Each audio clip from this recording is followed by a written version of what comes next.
Okay, cool. So thanks so much for coming today, everybody. We wanted to do a meetup in Stockholm, but we felt it would be really nice to do something a little bit smaller.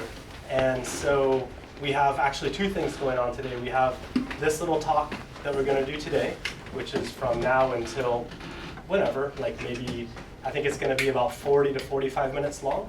And then after that, we're going to have time to just answer your questions, talk to you, do whatever you want to say. It's pretty informal, so if you have any questions, like put your hand up. Don't be afraid to interrupt us at any time. If you'd rather ask your question in Swedish for the Swedish speakers here, Karin is like an excellent Swedish translator. Or Austrian. Yeah, German is okay as well. There's a little cafe next door. They're going to be open until 6 o'clock. They have coffee, they have beer, they have some snacks and stuff, and anybody can bring anything of their own, but feel free to open beers and do whatever you like. Also, I just really wanted to give a big thanks to Christian for making this possible, for inviting us to the club, making space for us. That was really very kind of you. It's a beautiful location. It's exactly like we didn't want something in like some fancy conference center or anything. We like to be down by the water and the sailboats and just meet like-minded people. So thank you. You're welcome. Thank you so much for that. Question. Another question. I think we need to give them a round of applause. We love you so much. Okay, so we're going to start off with a little video here that I hope you find it as awkward as I do. This is me on, I think it's my second trip to Sweden. This is filmed in Gotland, and this is the first video that we ever made to launch our Patreon website, which is why a lot of you are here today. 2013? 2014, I think it was. Hey allihopa, it's Brian from Delos here, and we're in Sweden, a long way from the boat, but we're coming back soon, and we have some awesome plans and ideas that we'd like to share with you. So yeah, it's a little, awkward camera, slightly out of focus, low quality. It shows how far we've come. That was really the video that sort of kicked off the support on Patreon and what allowed us to continue sailing. At that time, Delos was actually in Borneo.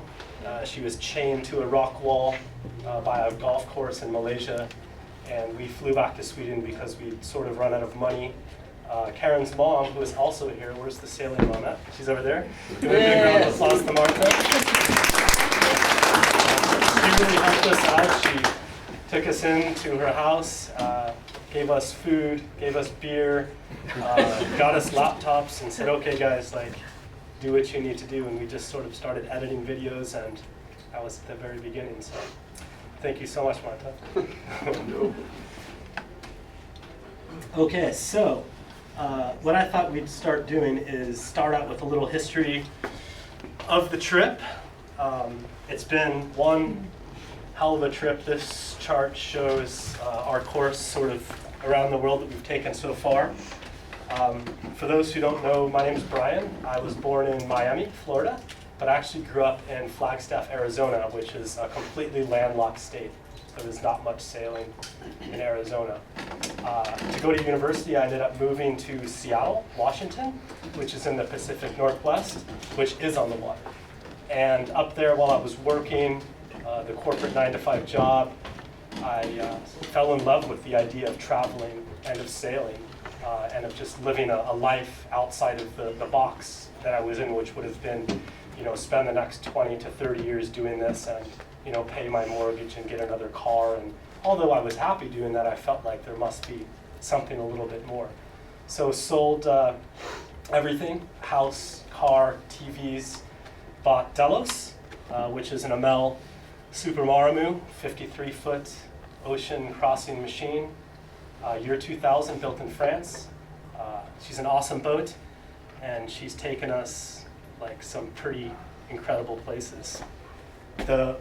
Starting in 2009, the first leg of the trip was just sailing down the coast of, from Canada actually, down through Washington, Oregon, California, and then into Mexico, where this joker showed up on the scene. Hello guys, I'm Brady, Mr. Brady, Senior Brady, I don't know what people are calling me. Yeah, I originally grew up in Florida. I was born in Arizona, the same place where Brian grew up most of the time. And at like 10 years old, I moved out to Florida with my family.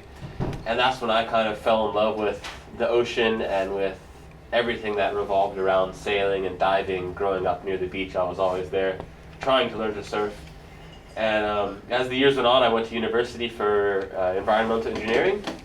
And just as I was about to finish, maybe 6 months before I was about to finish, I was teaching scuba diving down in the Florida Keys, and I was a captain of like a small dive boat down there. And Brian asked me to join for the trip from Mexico all the way to the Marquesas Islands. So that was, what, 3,000 miles, something like that. And I'd done some sailing before, but nothing like that. I don't even think I did it overnight up to that point or something. And of course I said yes and had to do it. So we left Mexico in 2010. And I was supposed to fly out from Tahiti that like a month later or something like that, and ended up calling my university and telling them to give me my last student loans and I'd be back to finish my university, and then I just never came back. It's like, yeah, so it's been 8 years later, and that season really put in perspective how important travel was and seeing different cultures compared to the university that I was told to go to. And it's not for everybody. It is for a lot of people, but it's not for everybody. And I learned a lot going to university in the States, but I think I learned more during that sail to New Zealand than I did for 3 or 4 years in school about life and about happiness and about what you should be doing.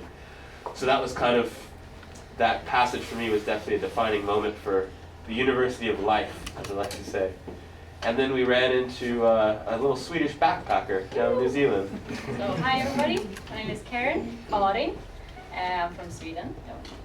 And yeah, Delos was in New Zealand, and I was kind of traveling there with 2 of my friends from Norway. And one evening we happened to go into a Mexican restaurant where Brady was working, and we kind of went out with you and your friends that night and happened to stumble into Brian. Literally.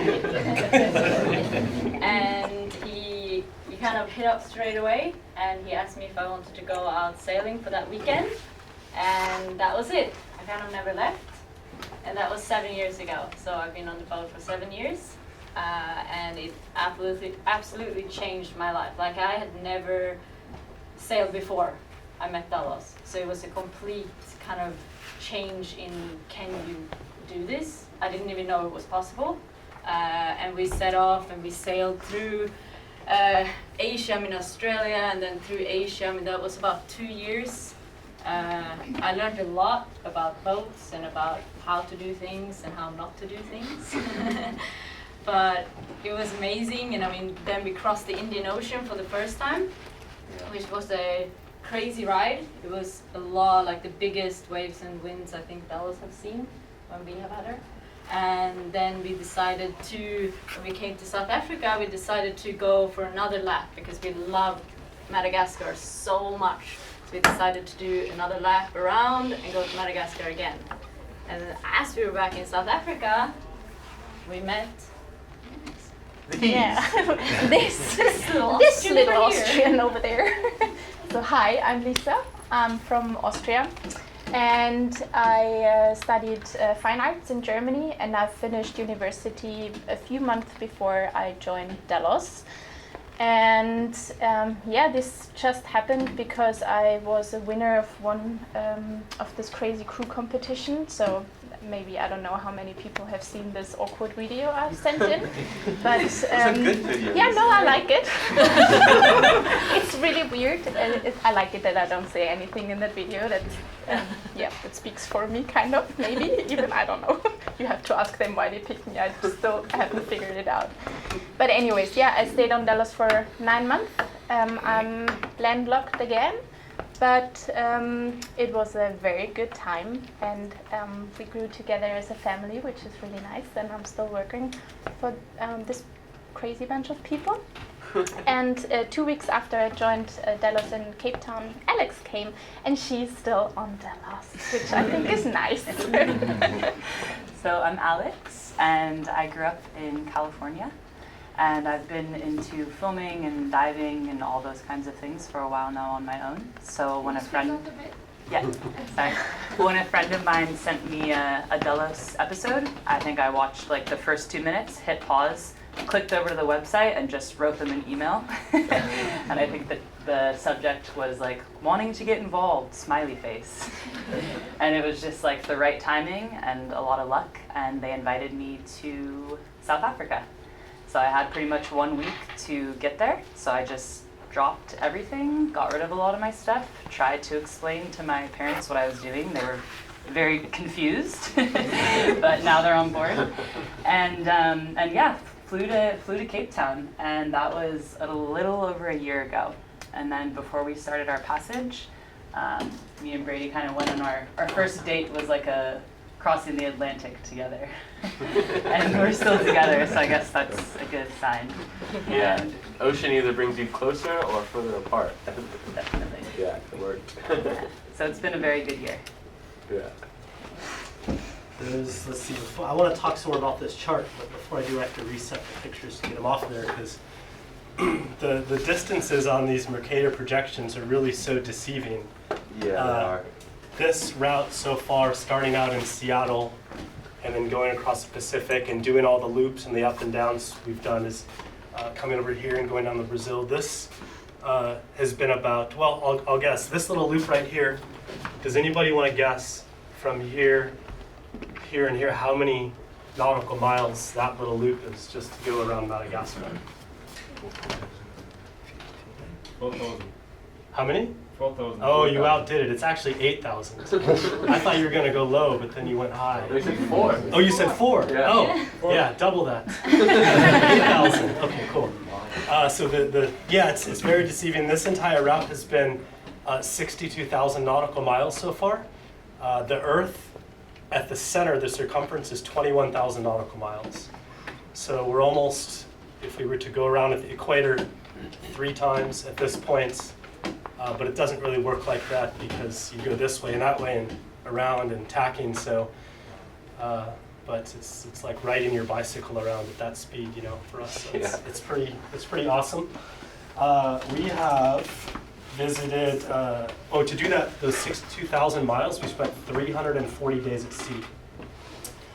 Shows the percentage of yeah, time at roughly, sea versus time at anchorage. It's about, for us, we spend, out of all the days, 9 years sailing, or 10 years or whatever, it's been 90% anchoring, exploring, hiking, coming back to visit family, seeing friends, and about 10% sailing. Actually underway. Yeah, so figure for us 340 days at sea to do this trip so far. We've visited 34 countries and 5 continents. So we haven't been to sailed the boat to Europe yet or to Antarctica. So we'll have to knock those 2 off the list at some point. 10 more years. We've had over 50 different people sail with us from 11 different countries, which has just been fantastic. So all sorts of people from all different walks of life, all age groups, all, you know, everything, different accents, just craziness, but it's been fantastic. Right now, Delos is actually in Grenada. So Grenada is the 2nd most southern island country in the Caribbean, the first being Trinidad and Tobago. So we're just right down there at this moment. She is in a yard on the Hard, and we pulled her out of the water for the hurricane season so that we could come back, see family, and do a little trip to Svalbard, which we're going to tell you more about at the end of the presentation. All right, we're going to have to skip through the faces again. Oh, we are so pretty. Okay. You can tell Brian put this together because the pictures he chooses, right? I think that's a great picture. No, it is a good picture, yeah. So this is in It's Madagascar. It's a big picture. Those are lemurs. Brady is holding a GoPro on a gimbal, and he's going to tell you how and sort of why we started making videos, which is mostly what we're known for anyway. Yeah, maybe some of you kind of know from watching other times we talked about it or through the videos or questions, but when we first left Mexico, that first kind of year, we were doing a lot of blogs and a lot of pictures just because we wanted to really tell the story of what we were doing. There wasn't many people out doing it that were not retired, right? We didn't meet that many, so it was really cool to share with our family and our friends what we were doing. And this was before, I mean, YouTube had just started, but there wasn't Instagram, like there was Facebook kind of, but it wasn't really like a big thing for people to do traveling videos. And that time we actually ran out of money a lot. Like every season we ran out of money. We'd have to go work. I'd go fly and do super yachts, or Brian would work with IT. And when we got to Australia and we made our first video, which was titled 0 to Cruising in 20 Days. So this is kind of the video that kicked off most of our path in making the episodes. And Brian and I were in Bundaberg. Yeah, these are a few of the super early ones. And Brian and I were in Bundaberg getting Delos ready for the next season.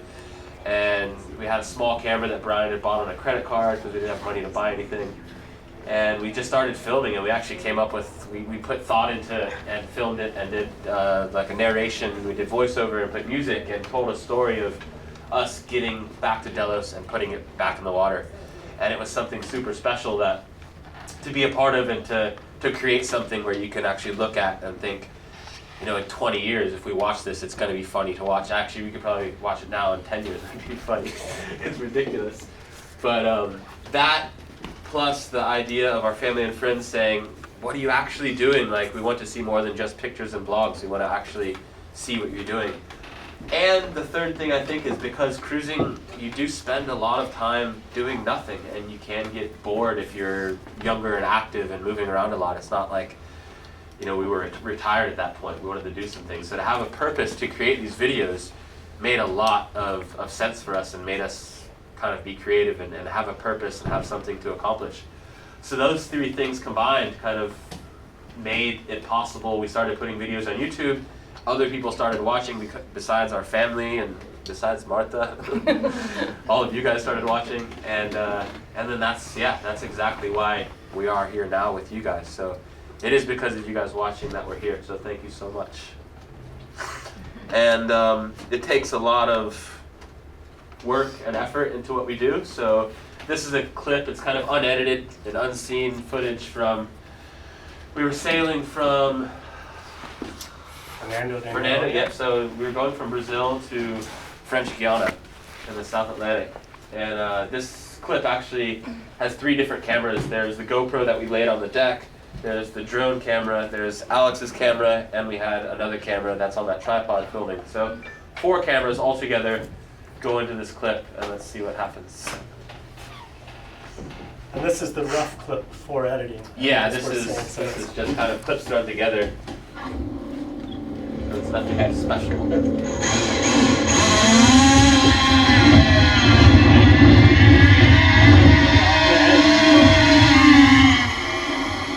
Yes, okay. Yep. It was going that way, bro. Yeah, take some battery because it's a bit roly-poly out here. Yeah. Ready, bud? I think I could try and bring it in sideways. So I'm like flying sort of alongside the boat for a little while. Yeah, but you can try. The drone shots take a lot of time to take off, and to landing is always the sketchiest part, of course.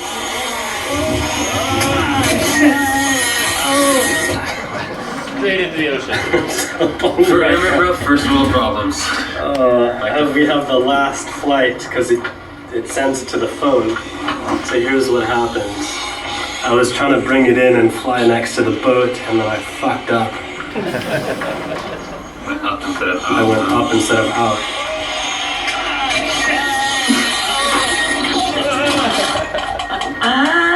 And that's it.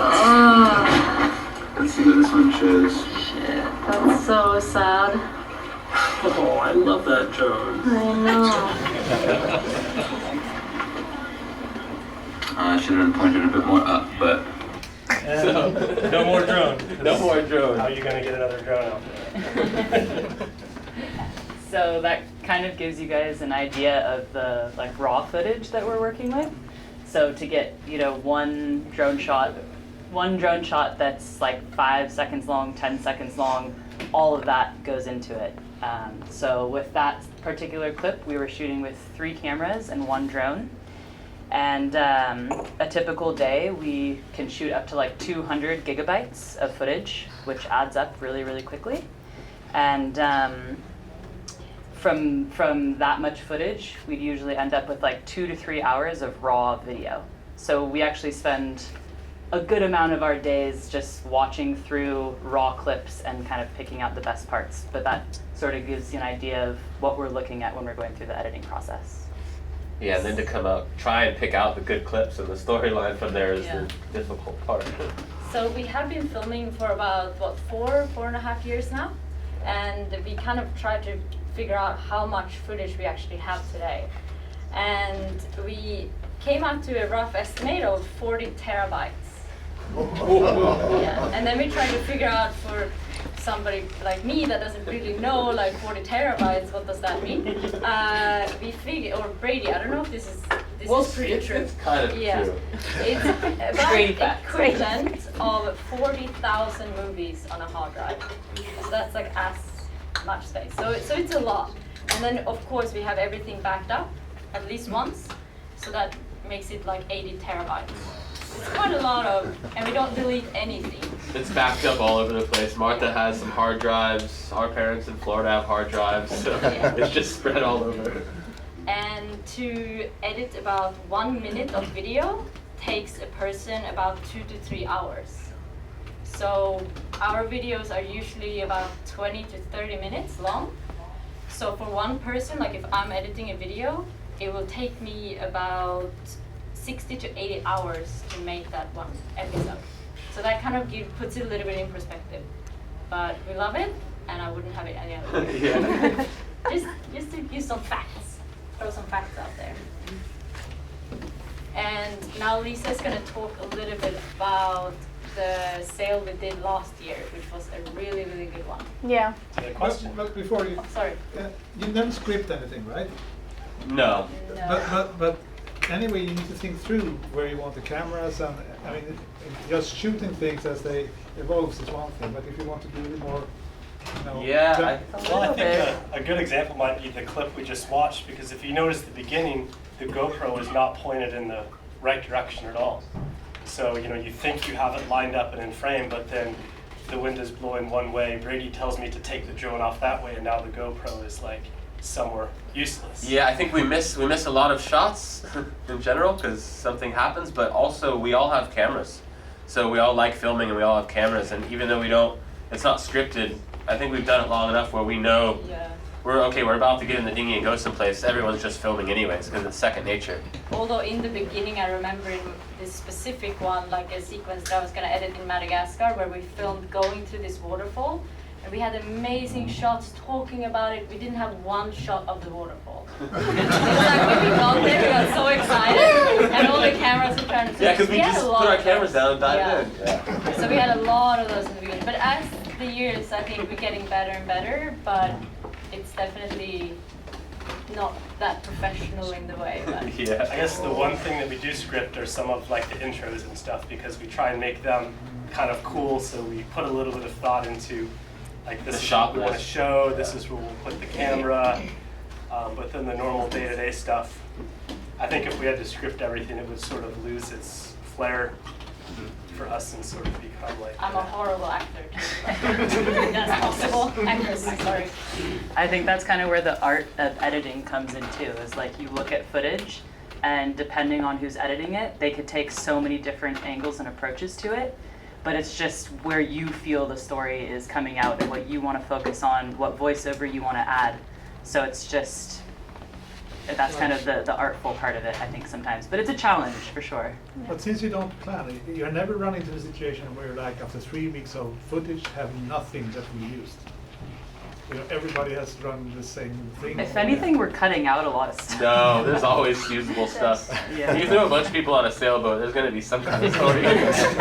Doing weird things all the time. Yeah, there's always something. You also do a lot of your personal ones when you're up, on watch and things like that. They're quite good to watch as well. You see the person you guys. Yeah, that really helps. The diary Little style. secrets about each other. And you go, oh, that's going to be seen when you're editing. So. Yeah. Yeah, exactly. Hey, yeah. Should I? Yeah. Move on? Okay. So crossing an ocean. What to tell you about it? I think that it's crazy and something you will not do on a daily basis, is sure, or it's obvious. But it's hard to explain this experience because there are so many adjectives and adverbs I can throw out now, but it never will describe this experience properly because you have to experience it, I think. For me, I started sailing as a teenager because both of my parents are skippers, and I also did my skipper license. So crossing an ocean has always been on my mind. It was always like a dream, but I never thought that I would really be able to do it, and not even mention it in my 20s that I will be able to do it with such an experienced crew where I know I will be safe and where I can learn a lot. Was amazing for me and overwhelming for sure. But something people always keep on asking me was like, how is it crossing an ocean with so many people in such a close encounter you actually do not or haven't known before? And of course, in the beginning you sometimes sit there and are like, oh, I don't know, will this turn out good, or will we fight a lot? Will we argue a lot? Will this be okay? Will we work together or not? Of course, you're scared a little bit, and sometimes you have those moments of anxiety. But in the end, we grew together so much because we really tried to be honest with everything, single part of our life, because you can't hide anything on a boat. That's for sure. And so it kind of brought us together even more, and I think in a very unique and special way that I would not have experienced meeting them on land and like traveling with them in a van or something. Being on a boat is something different. So this kind of family come together, or this, how do you say it? This intimacy is something I really enjoyed during the crossing, for sure. But maybe we're gonna watch a little clip that sums it up, what we experienced as well. A good sum up of the Atlantic crossing. I think it's something. But it's a beautiful day of sailing, man. Like, wing on wing on wing, downwind. You have your comfy pants on? Got my comfy pants on. I look like a big giant sock. Temperature's dropping. But yeah, it's really nice. So we're pretty close to our landing point. I think there are only 20 nautical miles or even less ahead of us. We can see some islands over there. Elizabeth is currently behind the wheel. Look, how you motherfuckers. And of course we have got the Velcro flag up. It's a beautiful day of sailing. It's sad that we're making landfall today. So far, this passage has definitely been my favorite passage on Delos, and I just wrote down some categories and asked the crew about some facts of our passage. And so far, I can tell you, the crew changed their undies 31 times. We had 14 showers, 15 alcoholic drinks. We ate approximately 19 ice creams or frozen Kit Kats. We listened to 117 podcasts. We read about 6 books. We watched 128 movies. Brian did around 1,300 push-ups. Am I in a gym right now or what? Elizabeth did around 120,000 steps. What you doing? I gotta get ready for the show. 13 forgotten logs. 13, ladies and gentlemen. We finished 4 Delos episodes on this trip. Every videos. I want to take a shower because I have stinky pits. Your pits stink so much. I haven't smelled it like that in years. Really? Right? I'll give you hugs. No. Bye. And we have written 6 blogs for you guys out there to read. So I think that's pretty good. And I forgot to mention something really important. We hand steered all the way. We managed to do over 2,000 nautical miles. I think it's approximately 2,240. What I have in my mind. And our engine hours is 0. We didn't use the engine once. We crossed the whole Atlantic, the whole southern Atlantic just by sail since we left Africa. That's pretty amazing though, not using the engine. I'm really, really proud of ourselves.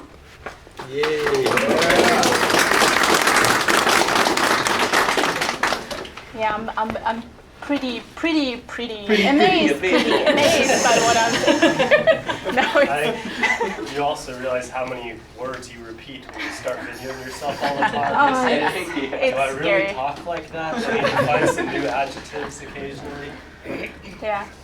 I mean, as a non-native English speaker, I have an excuse, kind of, maybe. Yeah, I don't Brian know. doesn't have an Emma? I have no Okay, yeah. No.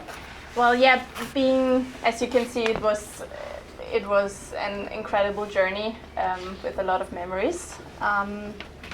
And we really were kind of scared, or maybe I just talk for myself, I was really scared making landfall again. I was really scared to get back to this kind of normal society business, also time-wise and hectic-wise. It's something strange when you're on the water for such a long time and you experience time as it really is, and not being caught up in stuff you really need to do. It's okay when you're sitting out there and watching the ocean for hours, or watching 3 movies in a row. It's okay, and nobody will ever say anything about it. So you can definitely experience time in a unique way.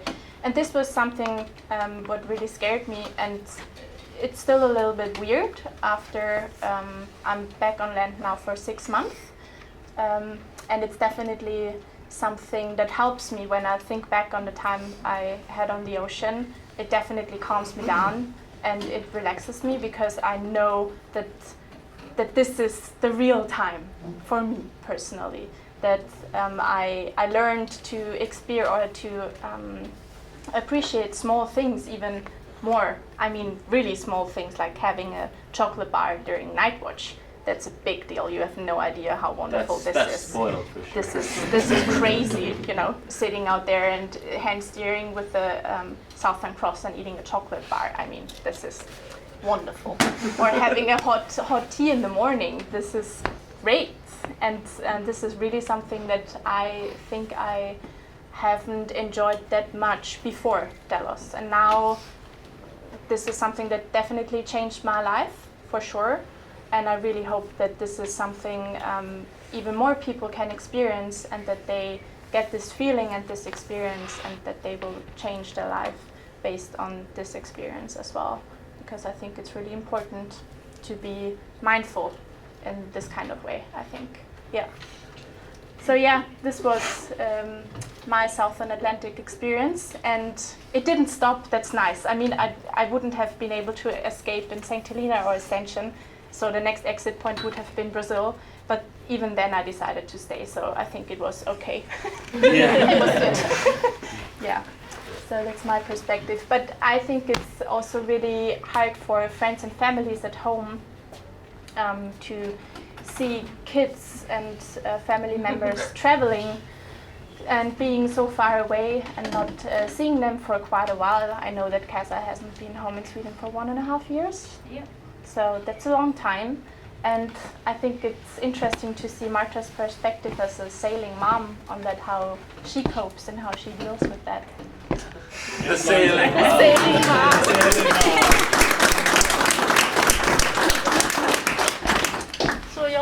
Marta och jag är Karins mamma. Nej, ja. I'm the sailing mom. My daughter is circumnavigating the earth, do you say? Yeah. The I ocean. hope so. Yes. Something. And the thing about sailing is that there are people not sailing. We have our loved ones out on different oceans. I don't know how many of you. Sailing around the world or sailing shorter distances. And thank God for internet. This is how you came here, and this is the way I keep in contact with Karin and my other daughters and sons here.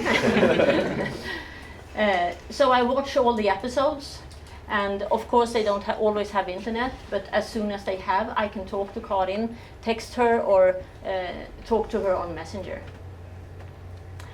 And I have also been on the boat. I've sailed with Delos 3 times, about 1 month every time, and this has been so good for me to learn about the sailing life, to learn about Delos, to get to know these youngsters. And that gives me so much comfort when I'm home, because I know what's going on. I know when they're taking Maggie and diving, I know what the routine is, and that gives me comfort. And I've even gone drunk on a Filipino jungle party.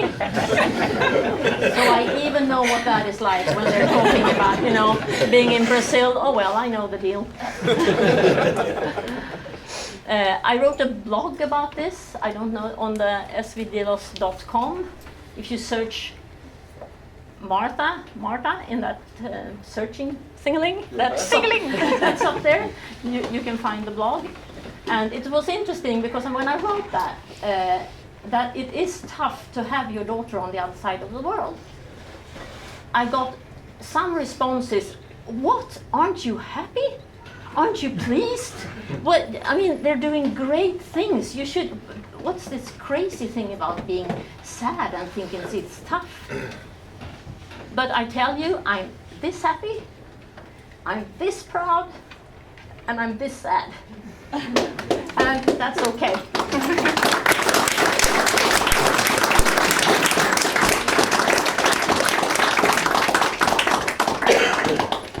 Sailed around the Cape of Good Hopes. Yes.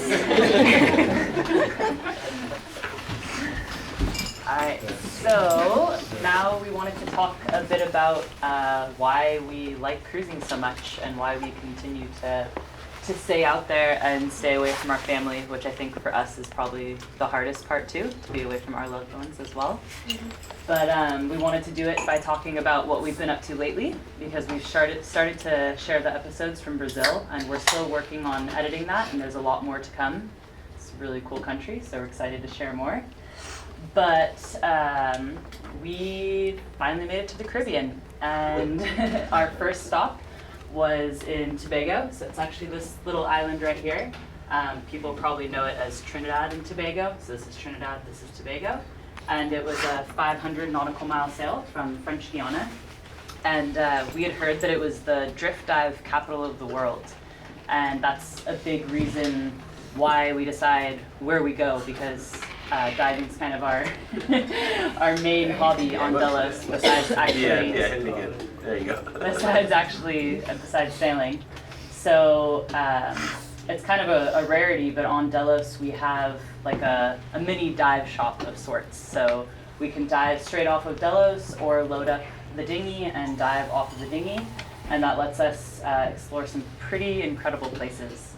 And the coral in Tobago was so healthy, and I think that's why we all really enjoy diving in the way that we do off of Delos, is that you just have to go and you have to try to read the landscape and learn it, and have a lot of kind of mediocre or not amazing dives to stumble upon an amazing dive like this. And that's what makes it really, really worth it, is when you find a good spot like this. And we had kind of a crazy experience this day, because we spent like 2 days of diving here, like nonstop. And just as the sun was setting on the last day we were there, we decided to go for one more dive. But we just chose like a random point that wasn't marked on any kind of a dive site map or anything. We just jumped in the water, and this is what happened.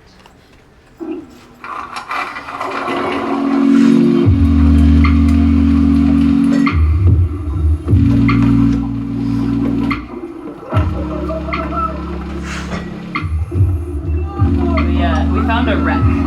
Found a shipwreck. We like stumbled upon it, which wasn't marked on any of the dive sites or anything, so we were very, very surprised.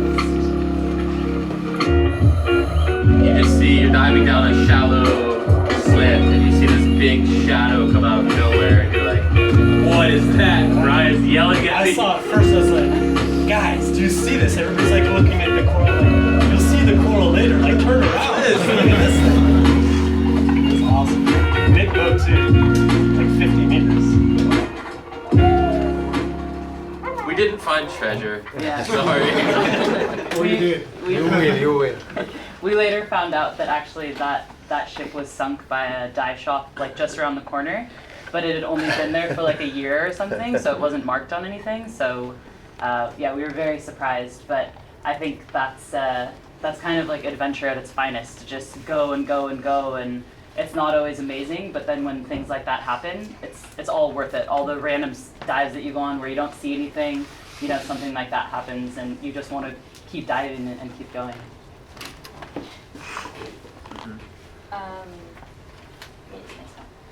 So I think we would have liked to stay a lot longer and dive here in Tobago, but the weather turned to this.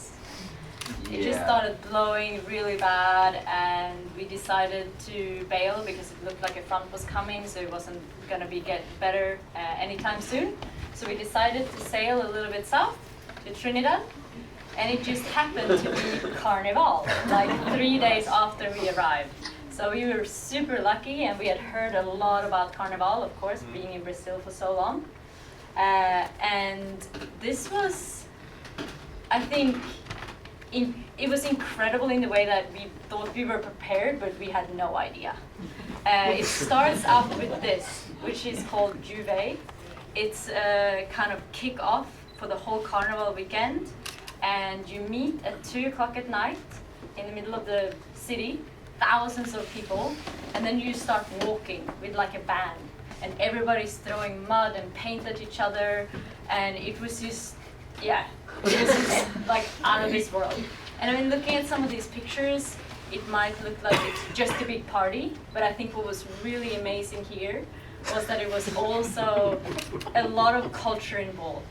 And it was almost like a little bit of a religion feeling for the people that live there. Like these costumes, they plan those for like a year in advance and spend an amazing amount of money on it too. So it was very, very special. And I think that's one of the things that I absolutely love about sailing too, is the great opportunity that you have to learn about different cultures and things that I would never have even thought about before. And you're like, people do stuff like this, and this is awesome, or this is strange, or and it's amazing to think about certain stuff like that. Whether it's, we drank kava, it's like a drink that was strained through like 20 people's spit, and then you were supposed to drink it. That was in the South Pacific, or I mean, if you're in Sweden, Brian eating surströmming for the first time. It was like, really, like, You should not eat something you must open outside. Did you get it on film? Oh yeah, pictures. Or you know, here throwing mud on each other in Trinidad, it's just Very awkward before and after pictures. yeah, but awesome at the same time, right? Yeah. And that's what I think is really special, to be able to experience all of these things. And I think I, as a person, have grown a lot from all of these experiences. So that's one thing I love a lot. Okay, this is my. Yes. All right. Yes. I got really caught up in your story. One of the things that's really cool now is, now that we're a little bit closer to civilization, the Caribbean airports, people can actually come visit us for 1 week or 10 days, not 1, 2, 3, 4 months. And so for us, it's something very different. And so when we first arrived, in Trinidad, we came up with an idea that we would run a Patron contest. We would literally just draw somebody's name like out of the bowl, and then we would sail them from Trinidad to Grenada. And here is a little video of that. So this is like some upcoming footage of some of the patrons that are going to be in the videos. So Brian's come up with a crazy system here. So this is Brian's crazy scheme, and basically what I've done is there was 41 people that said they could make it to meet us in Trinidad in just a few weeks and sail to Grenada. And so I cut up some numbers, and in this little cowbell here represents the support that people have given us. So the more videos supported, the greater your odds are of winning the competition, basically. Now.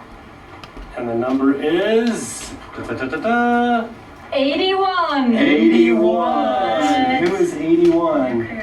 81 is Eric Despotovic. Hello. Hey. How are you, bro? What's up, guys? Just hanging out in the public library, as you do. Trying to get internet, you know. Nice. I'm hanging out in my car with my dogs. I'm sleeping. Right on. You're on a little shopping mission, huh? Oh, man, you guys freaked me out. My hands are all sweaty and stuff. Well, we don't have bad news for you. I'm speaking with you and meeting you. Holy cow. That's cool, man. Thank you for everything that you've done to support us. Yeah. And I guess we'll just cut right to it. But we did a little drawing today. And how would you like to meet us in Trinidad and sail to Grenada with us? Yeah? Hey. Oh my God. This is great. I knew I'm lucky for some reason. I was like, I have a feeling they're going to be at least calling me. And you guys, this is amazing. Cool. So that's a yes then, Eric. No, I'm there. I already, like my wife, I called her when you emailed me and she started crying on the phone. So it turns out that Eric's wife was not a sailor, and she opted not to come on the trip, which opened up a spot for somebody else, which we were then able to do another drawing. And Maureen won that one. She's our first Canadian that we had on board, and we decided, okay, it's 60 miles or 70 miles from Trinidad to Grenada. It'll be a nice chill sail. We'll leave in the afternoon. Get there at sunrise. We'll get there at sunrise. This is their first offshore passage. Weather looked good. It'll be beautiful. Here's the start of the trip.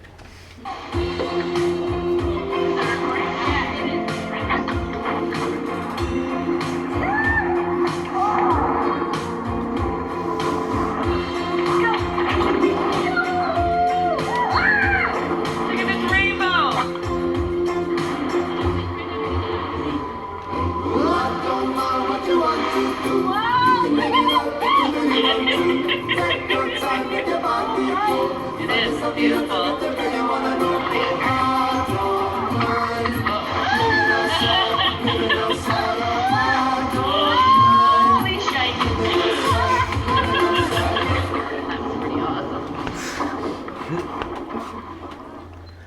So the trip started out great. And then it didn't get so good because we saw probably the worst weather that we'd ever seen, like since the Indian Ocean. And we were getting a constant 30 knots of wind out of the exact worst possible place. Right on our course to Grenada, there was squalls coming in. I think we saw like 45, 50 knots 50 hitting knots. us. Like we're having to reef the sails, and then it would die. And then it would die, and rolling back and and forth. And another one would hit us and be like, and so we're out there tacking. It took us about 26 hours to cover 60 miles. We were just beating our brains out, and this is their first passage, and they're like, "Is this what you guys do all the time?" It's like, no.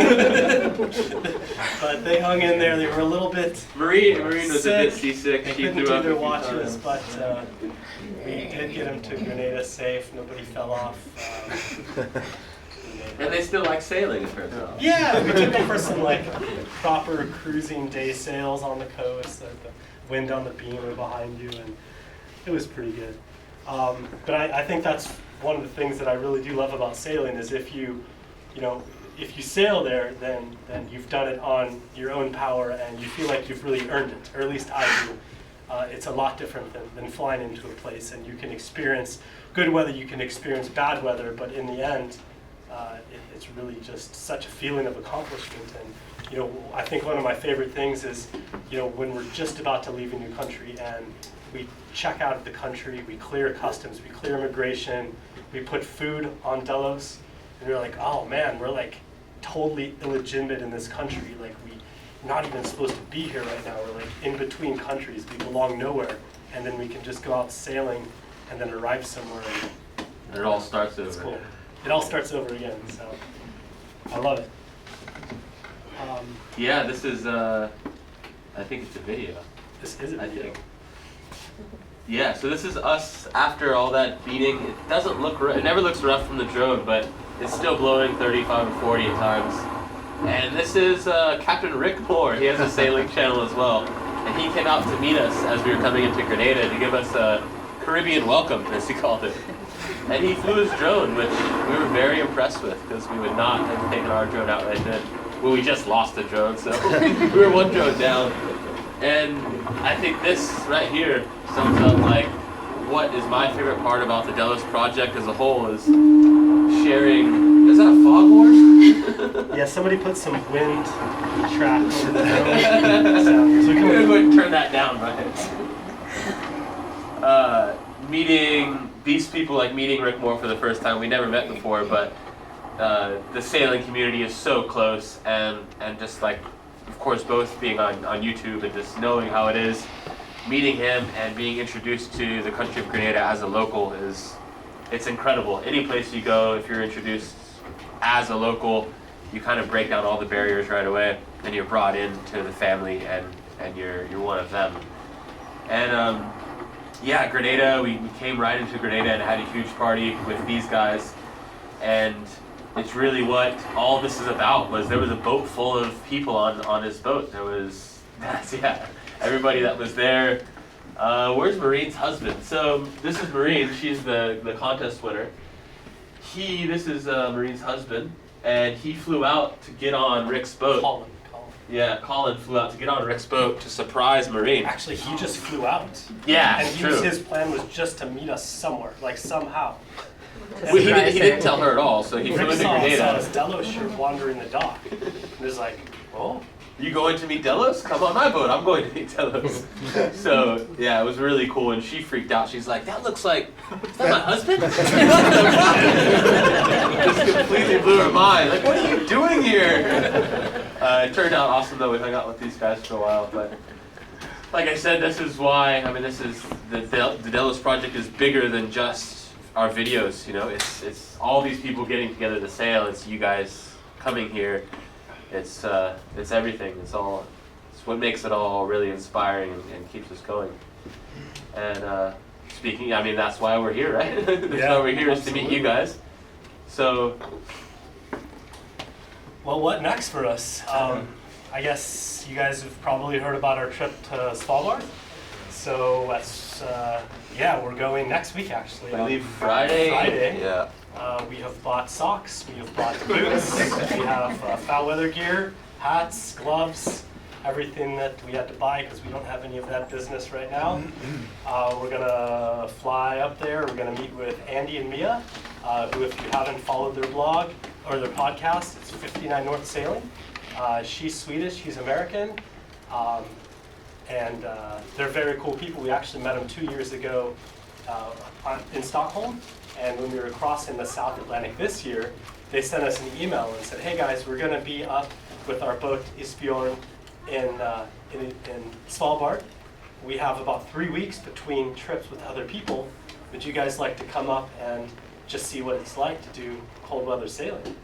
And we didn't even hesitate. I think we said like, "Yeah, we'll let's do figure this. out how to make it work. Let's see what it's like." So we're really excited about seeing what high latitude sailing is about. A little bit different weather. If we like it. Doing some different style of filming and just exploring. So we'll be up there for about 3 weeks. It's our attempt to try and circumnavigate. It's Spitsbergen, right? Yeah, the island of Spitsbergen. Right now the ice is like, it's still pretty early in the season, so we're not sure if we're going to be able to do it, but we're going to try. You're shaking your head no, maybe. Several times you can't go around now, I think, all the way. Yeah. Well, we're just going to have fun. Do the best we can, like we always do. We'll do something. We got all the permits lined up and everything, and then we're going to return back to Delos and Grenada. We have some work to do on the bottom and some work on the boat. We're going to put her in the water. We're going to sort of sail like up like this and like this, or general direction. So yeah, this way. That direction. It's like this way. We'll keep it behind us most of the time, and We never do a good job of that. make a plan as we go. And so we thought that, I know it's like super hot in here. I hope I'm not the only one that thinks. Yeah, These things are like boiling me. But we have saved quite a bit of time for questions. So if everyone wants to take like questions, like let's go for it. Yeah. Yeah. I mean, I think it's about 1.5 years ago, a colleague of mine in the office came by and said, "You need to look at this," and that was the first time I started following you. And since then, it's kind of changed my life. So I'm selling my house, I want to buy an Amel, and lead to a new direction. So I'm heading out to Portugal now, I want to buy something in Lagos and checking out for an Amel boat all over the world. Sweet. That's amazing. Yeah.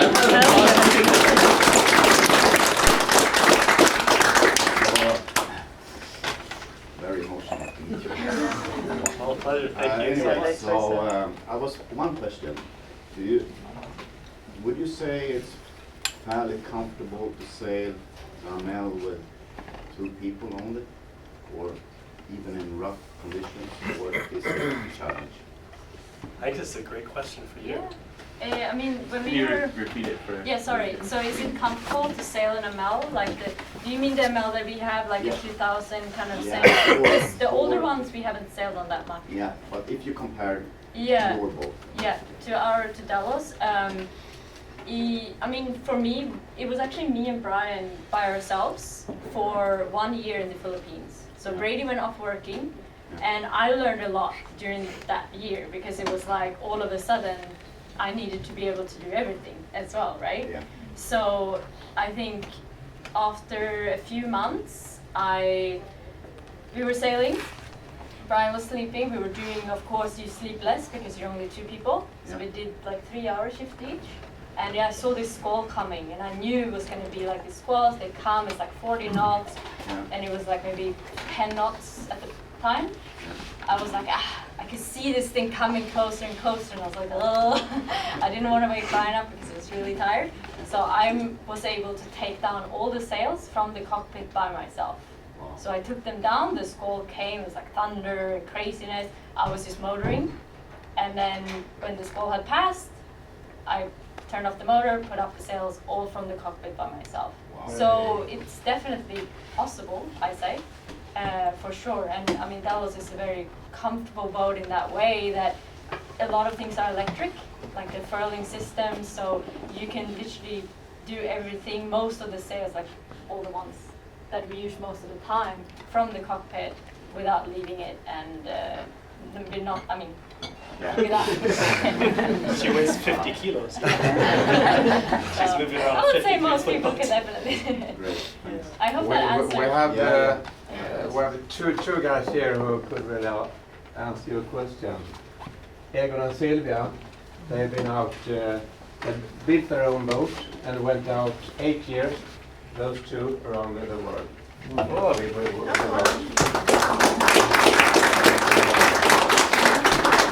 Definitely it's possible. Yeah. But you could ask them for some advice after. Yes. Yeah. How many people have sent you a picture of a boat and said, we're going to go sailing and it's all down to you, and you know, it's all your fault? Unbelievably good amount, actually. I don't know, and I'm happy to take the blame. Quite a few. I mean, it's you know, now that we're in the Caribbean, we've actually met a lot more people than we have in places like Madagascar or South Africa, because it's a natural starting point. If you just buy a boat, you're not necessarily going to start out in the middle of the Indian Ocean or something, because, well, there's no boats there, and you should probably sail another ocean before you do that one. Yeah, we meet cool people all the time, all age groups. Like, we're seeing a lot more people in their 20s now, which I think is really exciting. 20s, 30s, 40s, 50s, like the whole thing, from all walks of life, all countries. So, and a lot of families too. Yeah, a lot of families, a lot of people with kids. I think later on, the guys from Not Vikings are going to be here. They left from this club, about 8 months ago or something. Like they're going to show up for drinks later, hopefully. And they have a 1-year-old baby. They have a 1-year-old, so well, that's 2 now. a good perspective. They left last summer. Last summer, okay. Yeah. It's almost a year then, yeah. Yeah, that's awesome. Do you find it comforting that you see sailors with families? Does it personally make you feel brooding?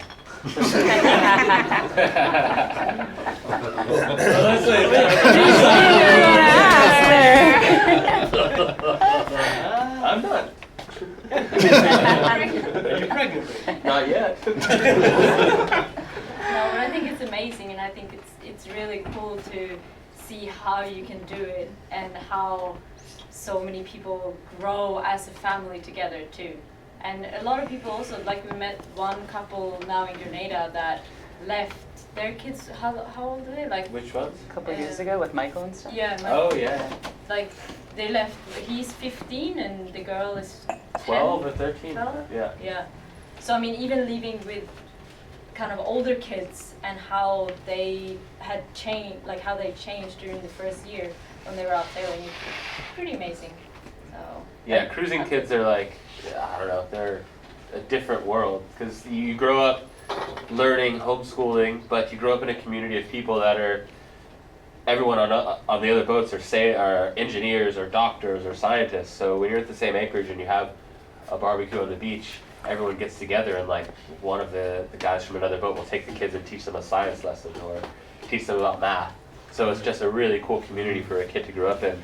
And they're always so well spoken. Yeah, they're like adults in little kid bodies. Yeah. It's crazy. Like the kid that Karin was talking about, that family. It's this 15-year-old kid, and he's like running around the anchorage doing all the work for everyone, making money because he wants to buy his own boat by the time he's 16. So he's just like rattling off like, oh, what do you think about this boat? What do you think about this boat? And then we went to a regatta, and he sailed on one of the boats there. And one of the boats that they kind of thought was going to win, but they didn't, he went up and he was just like giving the captain such a hard time, like on technical sailing stuff. And this guy's like, who are you? You're like this little kid, But he had that confidence. And the stories that his mom told us about how he was before they started sailing and how he is now are just like night and day. Yeah. Like totally different kid. So it's really, really cool to see. Anything else? No? Yeah, about Indian Ocean and pirates. Pirates. I think it's kind of well, it should be pirates over there. I heard about it. I don't.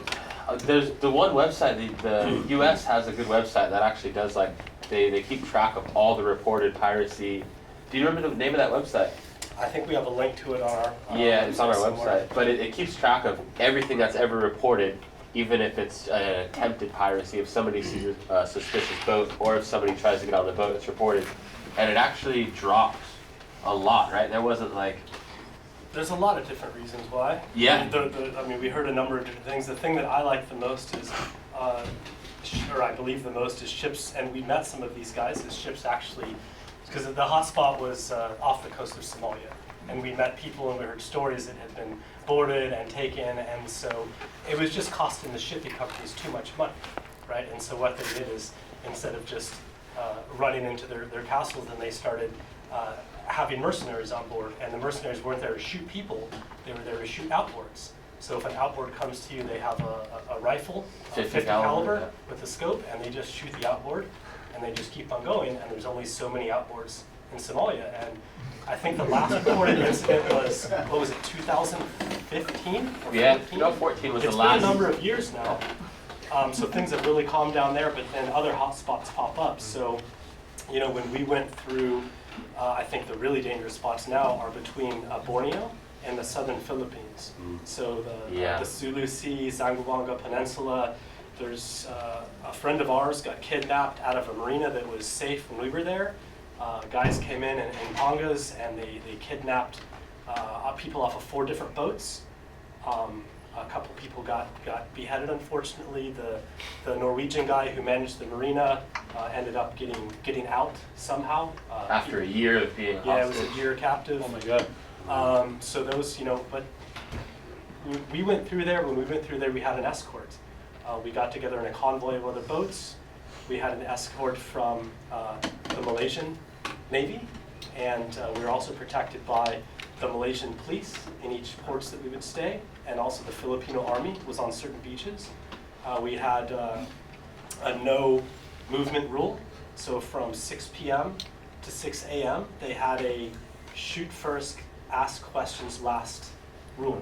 So basically the military was instructed that if you see a boat moving from 6 p.m. to 6 a.m., just shoot at them. And so we were really incentivized to get to port before 6 p.m., right? So we kind of scheduled our days like, okay, today guys, we're gonna do 30 miles, and we're gonna leave right at 6 a.m. We're gonna get there early afternoon, and if somebody has mechanical difficulties, then you as a group need to work that out to either fix it or tow them. We had police boats circling us. They had drones up. It was. I don't think I would do it again, looking back on it now, and after hearing what happened to other people. But it was an interesting experience. But in general, you can avoid these places in the world. It's not a secret where they are. Yeah. I mean, you can find out. Noonside is a decent source, although there's some things on Noonside that is not really vetted information. The military website, that I wish I had the link now, but if a few Google searches will find you that. And what they do is they do piracy forecasts. So they will look at the relevant operating area for known boat types in this area. So Somalis typically have 6 to 8 meter open boats with 75 horsepower engines or something. And they say, here's the weather forecast. If it's blowing 25 to 30 knots and swell is 4 to 5 meters, they can't safely operate their boats. And so you see, it's bad weather, like now's the time to go. And then in other places like another hotspot is between Indonesia and Singapore.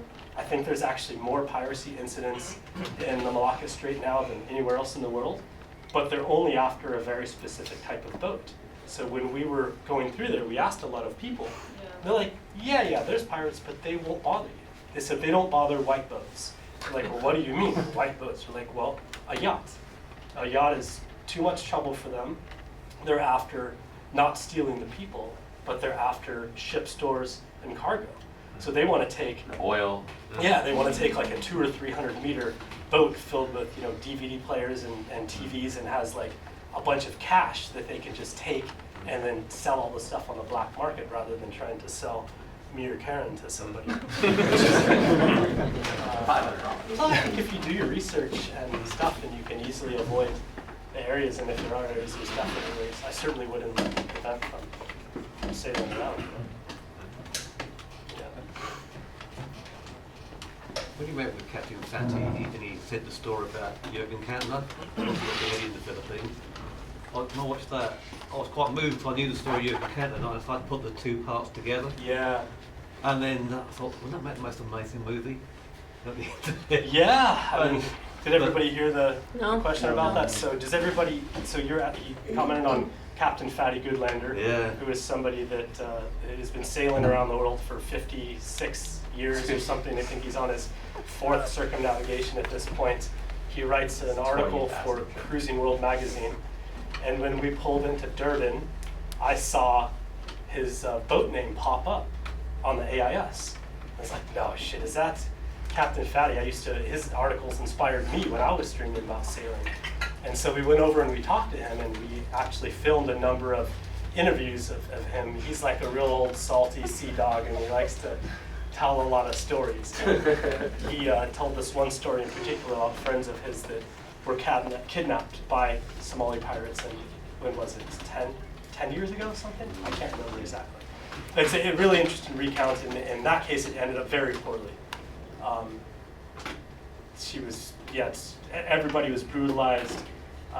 They ended up getting out after 10 months of captivity, and then sailing their boat again to the Philippines, where they got kidnapped in the Sulu Sea. Again. And they both kind of knew what was happening, so the wife kind of came out with guns blazing and ended up getting shot, and then he didn't do so well in captivity again. So, sad story, but. They were sailing around two very pirate active areas, but during both times, you know. Yeah. But we just got back from the Philippines. We go there regularly, and it's just so obvious you don't see any yachts anywhere. We saw one sailing in the Malapascua U.S. flag catamaran. That's the only one we saw all the time we were there. Where were you? Malapascua. Which island is that? It's tip of Cebu.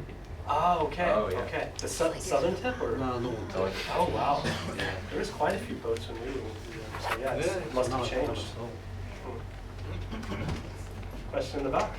So, all your videos seem really beautifully filmed and stuff, but do you guys ever fight or something in the arguing fight? Such a common question. I'll let you take this one. I mean, I'd say the only Did time. you guys hear the question okay? Maybe repeat the question.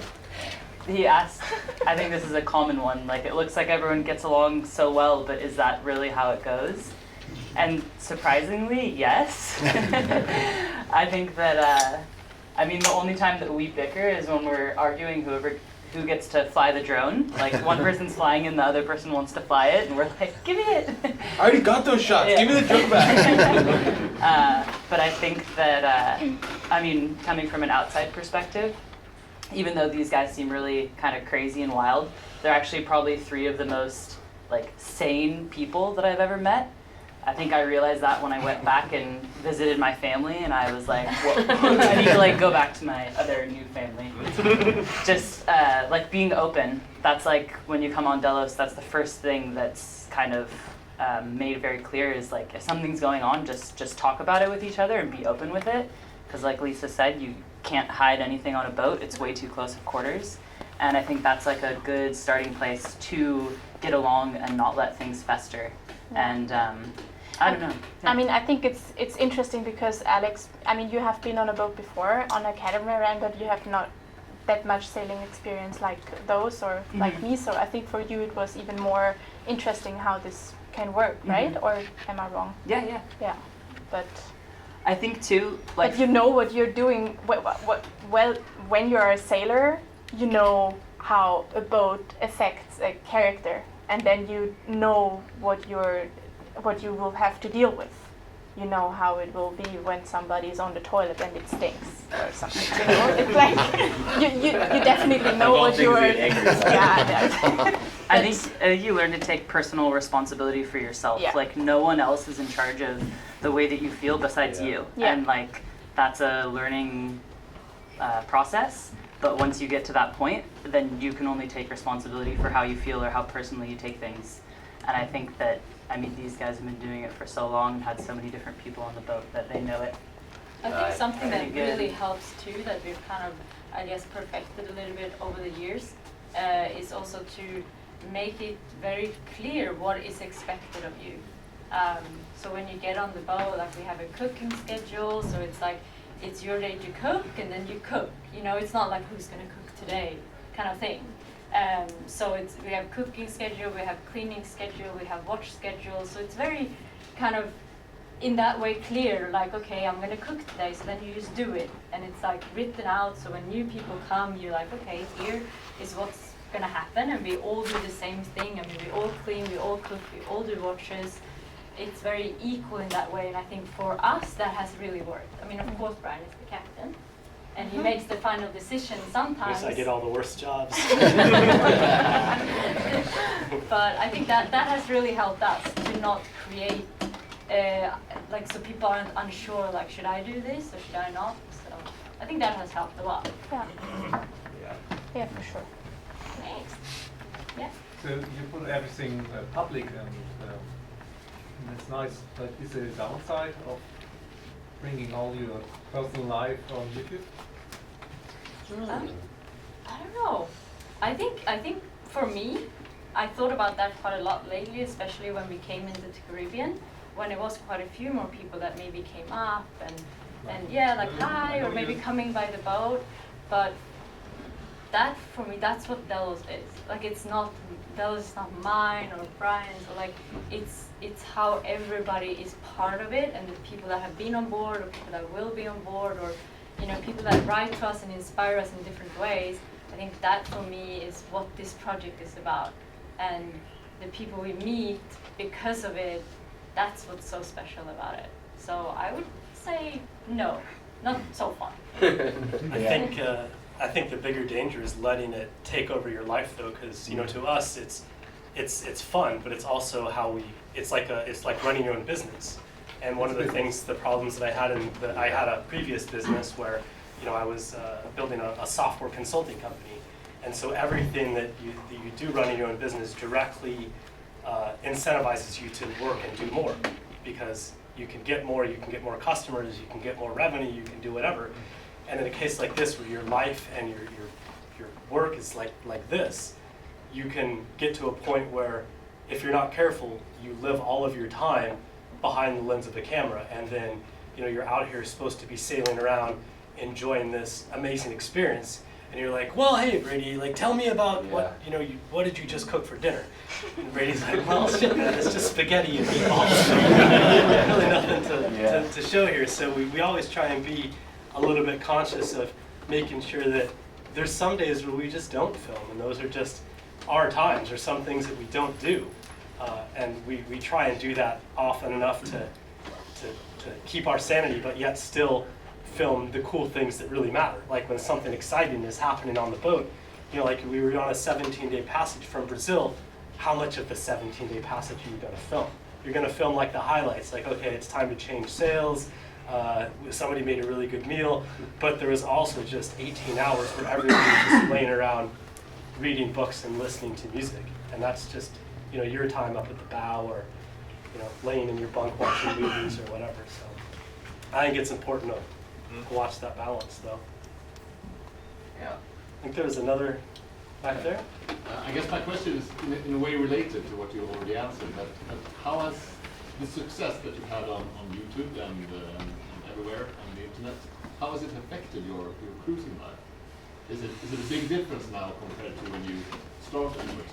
Yeah, and it's hard to say, because when we're in places like the Indian Ocean and it's super remote, people don't even have internet to know what YouTube is. So it doesn't matter at that point. But when we sail into the Caribbean, it really hits that, like, oh, there's actually people that watch us, that we're meeting, that we've influenced, and you get to see them firsthand. And I think like Brian said, it's a fine line between like the work-life balance of those sort of things and not letting it take over to go places specifically because you know you can film there and make a good episode, or to go someplace because nobody else goes there and you just want to do it for yourself. And to balance those two things, I think, is the most important part about doing what we do. Like everything that we do, we're passionate about, like the editing and the filming. And if there's, like Brian said, if there's a day where you don't feel like filming, you just don't film. And that's okay, like it doesn't matter. But I think we've done pretty well. I don't know. Yeah, I think we've tried to balance it pretty well. We definitely work a lot, but I think, yeah, we do work a lot, but I think financially it's made it a lot easier for us, because, you know, we all used to take breaks. Like when we got to Australia, we stopped sailing for like 18 months. Yeah. And I did like computer IT work, like sweating in a little box, typing on a keyboard. Brady was rolling burritos. Karin was still going to school, so she was doing all right. She was all right. You know, and then after that, when we first started out, I ended up taking a loan from my 401k plan, which is like an American retirement plan, on the bet that at some point we would be able to make enough money from this project to sort of sustain the lifestyle and be able to sail and continue sharing it, and, you know, buy laptops and cameras and everything that makes that is necessary to do it. Because, you know, running a sailboat is a whole thing in itself.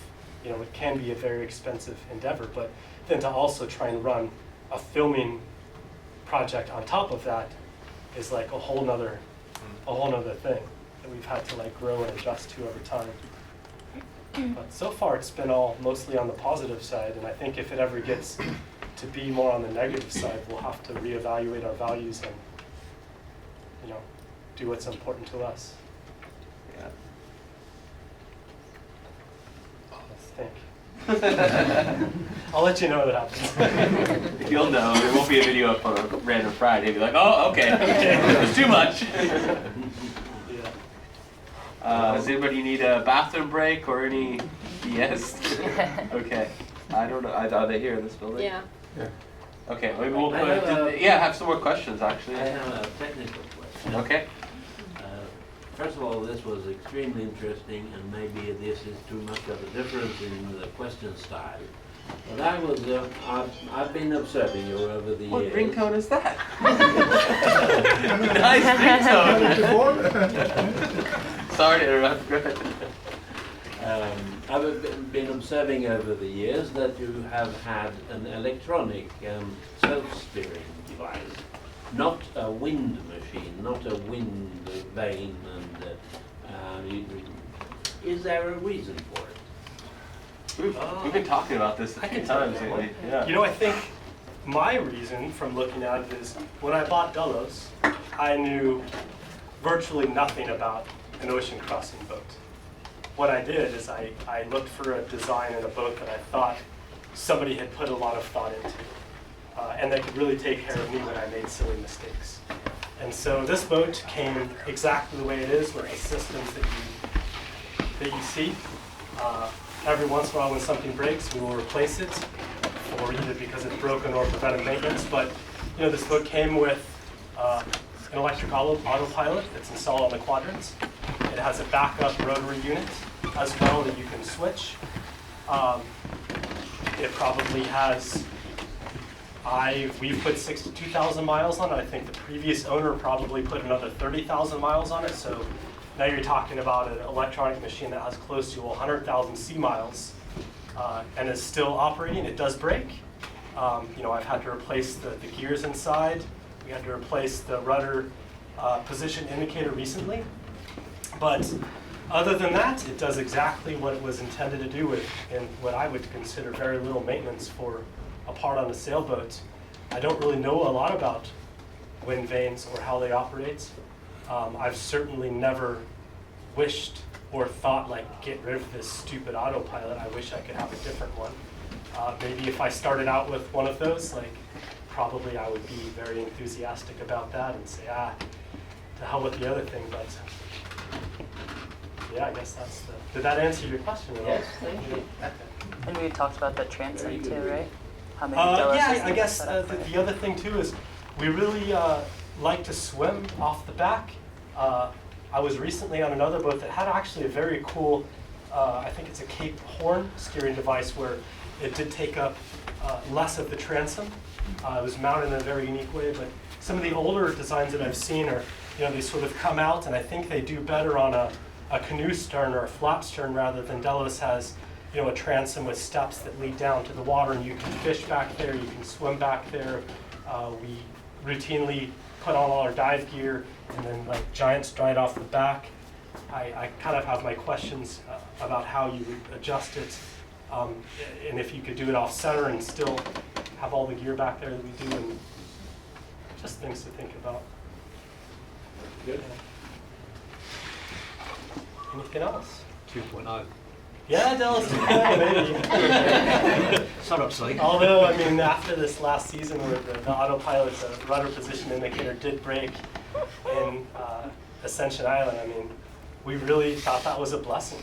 I mean, we really, of course we had 6 people on the boat, but to hand steer like that, I think everybody learned more about the feel and sail trim than we would have done otherwise, because we were, you know, it was to the point where you needed to plan your bathroom breaks, because once you're on watch, there is no hitting the autopilot button to go make yourself a cup of tea, or to go down and take a toilet break. Like, you were on watch, man, and that's Yell and wake somebody up. If you need to yell and wake somebody up to go take a pee-pee break, then that's what you need to do. Otherwise, you drive the boat and trim the sails. And Do you want to talk about that? Dreams? Oh, yeah. Yeah. Oh, I thought you were talking about a wind vane on Delos 2.0. Sorry, I get carried away sometimes. Oh, you got Delos 2.0. The question was Delos 2.0. The question was, he just said Delos Docked right out back, actually. No, so we have starting to put out, I don't know, how do you say it? Feelers. Put out some feelers. Energy. Yeah. To the universe about dreaming about maybe a new project, a new boat, potentially. We have a lot of different ideas and a lot of cool people that were in contact, some here today, that sent us some really, really nice information, and we're just now trying to kind of learn as much as we can and then figure out like what are we actually interested in and what do we love about Delos and how can we put that into something maybe bigger a little bit. Maybe, I mean, we've been discussing 60 feet or 65 to 70 probably. Oh, that's It's bigger all the time. And I mean, one big reason for that is also to be able to, I mean, now Delos can sleep 5 people quite comfortably. When we were 6, it was quite a lot. So maybe to be able to have more people on board that can stay for longer and do maybe more expeditionary style for a couple of months. We go there. I have like Patagonia. I want to go here in Japan. I mean, we're like all over the place a little bit, but a lot of cool ideas. And at this point, it's dreaming, right? And it's planning, and it's exciting. Research. Yes. Add anything else to that? Why do you want to go for metal boat? It's an option. I mean, when I started doing, and this is an incredible learning curve for all of us, I think, but you know, when we started looking at the various fabrication techniques, what are your options? Steel boat, aluminum boat, composites, either some type of glass reinforced plastic fiberglass boat or carbon fiber or something like that. I think when you start to look at boats and maybe the 60 to 70 foot range, I do think that composites have only recently become possible. So, you know, the first few designers that we talked to, because we're trying to talk to people and learn as we go, they were like, yeah, if you want to build a 60 to 70 foot boat capable of high latitude sailing, this is what you should go with. And it should be with either a steel or aluminum hull. If you go with aluminum, it's going to be lighter. You're going to get the same strength. You can do this and this and this. And then you talk to another designer, and he's like, yeah, you know, that's true, but now if you wanted to do that with a composite boat, you could also do that. And here's the benefit for doing that. You know, you get a little bit different insulation. You save a little bit, you know, room in the hull because you don't have these metal stringers inside. You can fabricate different shapes with fiberglass that you cannot do with metal, or more expensive to do with metal. And you can still do a lot of the same things. So, you know, I go back and forth all the time. And cost is a big cost issue is too. another one. Like, you know, an aluminum boat, you can get your plans from the designer, CNC files. It goes to the metal factory. They send you a container full of pre-cut. You know, this is obviously the simplified version, like a puzzle piece. which then gets a puzzle piece together and welded. Whereas with the fiberglass, you need to think about creating a mold. And if you're doing a bunch of boats, a mold, you can spread the cost out over multiple builds. If you're doing a custom mold for a hull, then you're building all the cost of that custom mold into one build. Always pros and cons, but I think we're definitely looking at another mono hull because we love the way they sail and they handle, carry a lot of load. And even, I mean, Delos has a lot of space, but you know, if you think about length grows, the area inside grows cubically with the length, right? So I think you can get a lot of bang for your buck. We're sort of exploring all sorts of things. Stay tuned. We'll get back to it. Yes. We'll see how we like Svalbard first. Yeah. What is the expectation for Svalbard? The expectations? Yes. I don't know, Alex and I had a little taste of a middle ground in Iceland. It was like 5 to 7 degrees, and I think Svalbard's going to be like 0 to 2. So it's on the way in that direction, but Like Brian said, we've got some gear now so we can layer up. I don't really know what to expect, to be honest. It's gonna be crowded. It's gonna be crowded, It's yeah. smaller, so it's like. It's a smaller boat than Delos. What is it? 48 foot Swan. We're gonna be 8 people. Yeah. With an incredible amount of camera gear. Yep. And yeah.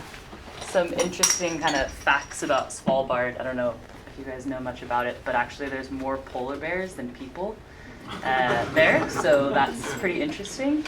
And it's actually illegal to leave the city limits without a gun, without a rifle, because of this issue.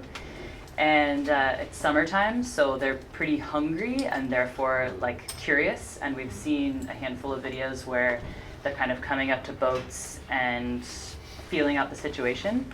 So I think we'll at least see polar bears, which we're all pretty excited for, hopefully. And From a distance? from a distance. And like walruses. And just crazy wildlife. I think that's mostly what I'm expecting. Just insane Yeah, our camera's gonna be out wildlife. all the time. Yeah, and we have a really, really cool filming crew with us. Kirill's coming with us. He was aboard Delos when they went to Reunion, and he's really good behind the camera. And then on 59 North, they have their kind of photographer guy with them too. So we're gonna make something really cool. That's kind of what I'm expecting out of it. But You've that's been it. to Svalbard before, right? What do we expect? what are you going to tell us? Polar bears, lots of birds you haven't seen, and seals. Yeah. Probably some whales. Cool. Walruses. These are all good things. So we're kind of on track. I want to see. Yeah, do you see narwhals? Yeah, you can. I've never seen them. The Capricorn of the, I mean, a unicorn of the sea. Some kind of whales. You know, same thing. I'm a Capricorn, so I thought. Lots of birds actually. Yeah. But we're not really going there with an agenda or anything that we feel like we have to force our way into doing. So we'll just follow a path that I think Fantastic seems place, cool. great place. Yeah. But you said before that you were planning also maybe to try to go to the Antarctica. Didn't you mention it or? Yeah, but in a different time. Yeah. I think, when we look about if we're going to build Delos 2.0, this could very realistically be a 2-year or greater project. Yeah. And we already have an incredible cruising boat. Why would we stop sailing for 2 years? We wouldn't. We would just continue on exploring. One option could potentially be, sailing back south, going to Brazil, visiting Argentina, rounding the Cape. It's quite a long way just to get down to South America. Yeah, we like the longest way possible to sail to Japan. I think is what we're going to do.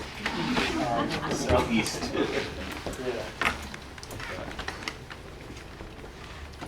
So you guys are obviously making a decent amount of money right now on YouTube and stuff. I'm just wondering how that has affected like the cruising budget over the past 8 years. Well, it's definitely helped because we used to have very, very limited.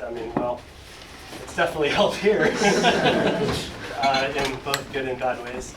We do have a little bit more freedom and flexibility about what we can do. We're definitely able to take better care of Delos, which I think is super important. We can now sort of do more preventive maintenance on things instead of waiting for stuff to break and then having to scramble to fix it, which happens quite a bit more now that Delos is, what is she, coming on 19 years old now? So some of the systems are quite old. Other than that, it's a real blessing to be able to do something that we love and without having to feel the burden of the financial pressure that we used to and like stressing about, where is our next months of cruising budget going to come from, or when are we going to stop sailing? When are we going to go back to work? To have a we break do that. at work, yeah. So it's allowed us to plan our lives a little bit better. We're able to come home and visit family, which is incredible, and leave the boat somewhere safe, not just chained to a rock wall somewhere random, but actually a proper boat yard. One other thing so that that's I really love too is that maybe we can also invite people, like some of the crew that we've had lately, that we can invite them and say, okay, you pay for the ticket to fly to Delos, and when you're on the boat, you live for free. Delos pays for fuel, food, everything. So when you're on the boat, you don't pay anything. And I think that's a huge difference too from how it was before. Yeah, because we then used to everybody split up the split. costs. You know, Yeah. we used to say, okay, we spend so much, need to fill the diesel tank. There's 5 of us on board. Everybody needs to chip in, you know, for $300 or whatever the cost might be. So that And has, for gear as well, right? Like the fact that it evolves for a reason because we're able to take the support that we have and put it into new cameras and editing and new laptops. Or our laptops stop working, we can actually get a new laptop so we can keep doing what we love and then progressing as well. And we're all kind of on the same page with that, which is really nice. That we want to just keep kind of putting stuff into the project and keep that growing to see where it goes. So that's made a lot possible for sure. Back there? Yeah, I'm thinking about budget and so. What would you say is a fair percentage of putting into a repair fund if you consider buying not a new boat but a used boat? Ah, it's a great question. So the question is, as far as repairs and maintenance, what would you budget for like reoccurring expenses? Yes, per year. Or Yeah, so the way we kind of have been thinking about it is when I first got Delos, the repair and maintenance budget was about, let's say, 3% of the boat value per year. So when I bought Delos, 3%, if you have a $100,000 boat, figure $3,000, and I would split that about half of that for reoccurring maintenance. Like, I have to replace this pump, we lost a winch handle, this is worn out, certain things that are constantly going on. And then the other half for longer term things like we need to haul out every 2 years. Our dinghy engine is going to need to be replaced in so many years. We'll have to paint the boat, we need new sails, things like that. Rigging, yeah. Rigging, once every 10 years for us. I think now that Delos is getting older, instead of doing a refit, we are kind of doing it as we go. And so, you know, we've already replaced the rigging, we've replaced the generator, in Cape Town. Sails, went through and replaced like every hose clamp on the boat because I was noticing hose clamps were starting to corrode. Even though they're stainless steel, they're not really like, you know, impermeable. And so the last thing you want is a hose popping off and you're both filling with either fresh or salt water. So I think now 3% is no longer realistic. I think it's probably closer to maybe 5 or 6% of the boat value. I hope that when we get all of the critical systems replaced, that might go back down to 3%. If everything's working, general maintenance like 2% probably. Yeah, I'd still say 3% because there's always things. Delos is also a fairly complicated boat. She does have electric winches. She has roller furling powered by electrical motors, which, you know, I replaced those in Cape Town when they were 15, 16 years old, or I guess they were 17 years old. I replaced all those. Stuff like that's always ongoing. We're on our 3rd set of sails now. So we go through a set of sails approximately every 30,000 miles. We just got a new set. On our second dinghy engine, a lot of things. There's another, yeah? Yeah, Colin from Travel Canoe. Do you find as you've grown you need staff on land that you need to help you through? Yeah, good question. That's a good question. Lisa's one of those actually now. I mean, as we grow, it's happened organically. Luckily for us, there's a guy Matt Due. If you've seen his name pop up around, he kind of has been helping us for the past couple years when we're off remote and we need to release something or put something on Instagram. He helps out. He also helps out with a lot of the kind of analytics side of YouTube and Facebook and I don't know, organizing reports and stuff like that for us to see what's working and what's not. And then luckily Kirill joined us and he's become like a land-based editor, so we'll send him hard drives of footage to Vietnam, or where he's Vietnam, I don't know where he is. And he gets the hard drives, hopefully through Vietnam Customs, and then he edits video, sends it to us, we give feedback, go back and forth. Lisa does the same thing right now. So we definitely have a lot of help going on. I think another big thing for us was Facebook messages. Yeah. So I mean, the amount of Facebook messages that you can receive is like, you know, at one point, how much time are you spending? Like Yeah, for 20 hours a week, 50 hours a week, just answering only. And it's Facebook super messages. important. It's hard. You can't. It's hard to just let them sit. You know. So Liz had a really good knack for that. She's been on Delos and she's part of the crew. So Liz does a lot of the kind of answering of messages, and if it's something important or technical or something that's for us, then she'll forward it on, or something she knows, she'll answer the question. So yeah, it's a good team of people we have. And I think if we didn't have that help, then to do this, we would not have time to sail. Yeah. Which would defeat the whole purpose of the whole thing in the first place, right? Yeah. Anything else though? One quick question. Do you still think the world's flat? Well, we're still at the map's not up. We have like this much to go before we fall off the edge. If I ever make it back to our original path, I'll give you a definite answer. I have my doubts. Cool. Okay, everybody good? What's We the- can chat later. Why don't we take like a toilet break? Put some music on. Cool off a little bit, get some fresh air.